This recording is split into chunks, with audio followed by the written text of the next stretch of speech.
Operation Toofan government നടപ്പാക്കുന്നത് ജാതി മത ഭേദമന്യേ, രാഷ്ട്രീയ ഭേദമന്യേ, സംഘടനാ ഭേദമന്യേ കേരളത്തിലെ സമാധാനം ആഗ്രഹിക്കുന്ന, അതുപോലെ തന്നെ ധാർമ്മികത ആഗ്രഹിക്കുന്ന എല്ലാ ആളുകളും പരക്കെ സ്വാഗതം ചെയ്യുന്ന ഒരു കാര്യമാണ്.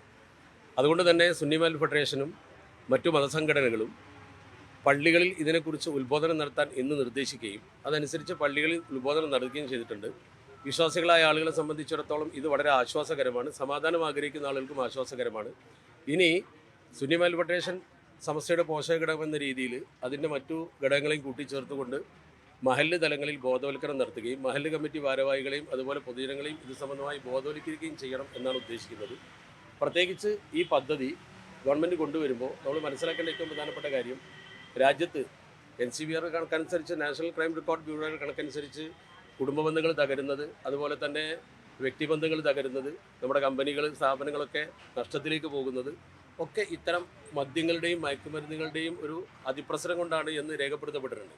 അത്തരമൊരു പ്രത്യേക സാഹചര്യത്തിൽ വളരെ പ്രധാനമായ ഒരു പദ്ധതിയാണ് ഇത് എന്ന് എല്ലാവരും പരക്കെ അംഗീകരിച്ചു കഴിഞ്ഞിട്ടുണ്ട്.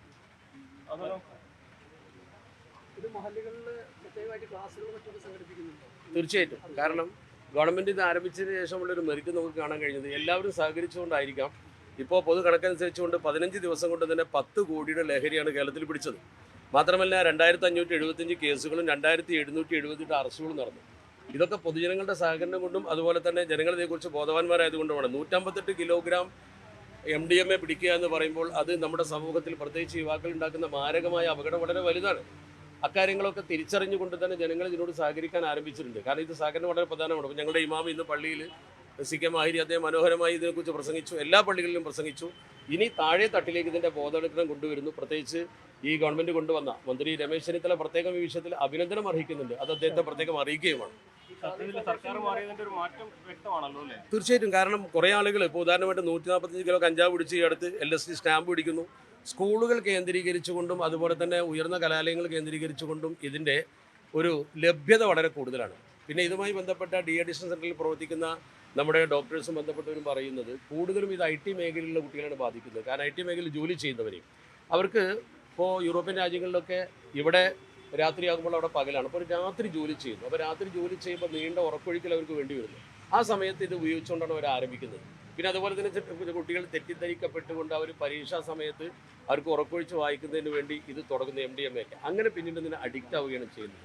അപ്പോൾ ലഭ്യത കുറയ്ക്കുക, ഇതുപോലുള്ള കർശനമായ നടപടികൾ സ്വീകരിക്കുക എന്നതാണ് ഇതിൻ്റെ ഇല്ലായ്മക്കുള്ള ഏറ്റവും പ്രധാനപ്പെട്ട പോംവഴി. അതിൽ മന്ത്രി കാണിക്കുന്ന കാർക്കശ്യം വളരെയധികം അഭിനന്ദനീയമാണ്. ഈ കഴിഞ്ഞ സർക്കാരിന്റെ കാലത്ത് PMC പദ്ധതി ഒപ്പിട്ടുമായി ബന്ധപ്പെട്ട എല്ലാ സംഘടനകളും വലിയ പ്രതിഷേധമായിരുന്നു. ഇപ്പൊ മുഖ്യമന്ത്രി അതിന് ഒപ്പിട്ടതിനാൽ പിന്നോട്ട് പോകാൻ കഴിയില്ല, എന്തൊക്കെ ചെയ്യാൻ പറ്റുമെന്ന് പരിശോധിക്കുന്നത്, അതിന് വിശ്വാസം ഉണ്ടോ?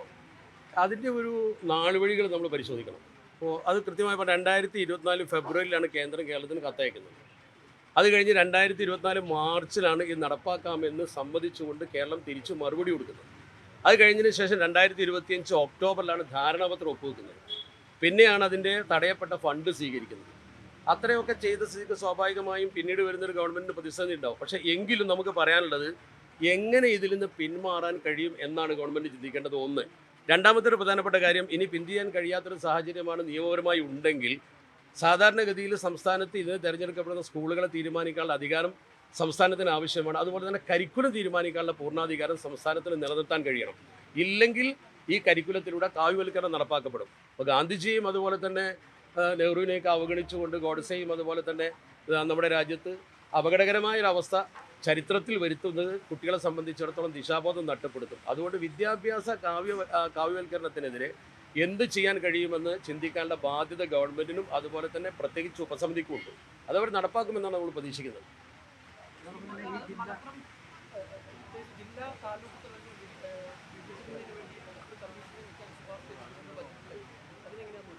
വളരെ സ്വാഗതാർഹമാണ്. കാരണം ഇപ്പോൾ നമ്മൾ പറയുകയാണെങ്കിൽ ഇപ്പോൾ കോട്ടയം, പത്തനംതിട്ട, ആ ജില്ലകളിലുള്ള അത്രയും ജനസംഖ്യ ഈ ഒരൊറ്റ ജില്ലയിൽ 3 കലക്ടർമാർ നിർവഹിക്കുന്ന ദൗത്യം ഒരു കലക്ടറാണ് നിർവഹിച്ചുകൊണ്ടിരിക്കുന്നത്. അപ്പോൾ ഇത് എത്രയോ നേരത്തെ വിഭജിക്കേണ്ടതാണ്. UDF തന്നെ ആ കാര്യത്തിൽ ഇപ്പോൾ ശക്തമായ നിലപാട് സ്വീകരിക്കുന്നു. മാത്രമല്ല എല്ലാ സംഘടനകളും ആവശ്യപ്പെടുന്നു. അതിൻ്റെ സർവേ നടന്ന് യഥാവിധി അത് വിഭജിക്കണമെന്നതിൽ എല്ലാ വിഭാഗം ആളുകളും യോജിച്ച് നിൽക്കുന്ന ഒരു സന്ദർഭമാണ്. അത് ഒരു പ്രദേശ ചിന്തയല്ല, മറിച്ച് കേരളത്തിൻ്റെ മൊത്തം വികസനത്തിന് ആവശ്യം. ആ പ്രതീക്ഷയിലാണ് പൊതുജനങ്ങളുള്ളത്. ആ പ്രതീക്ഷ പൂവണിയുമെന്ന് തന്നെയാണ് നമ്മൾ കരുതേണ്ടത്. കൂടുതൽ വാർത്തകൾക്ക് news 18 Keralam YouTube channel subscribe ചെയ്യുക.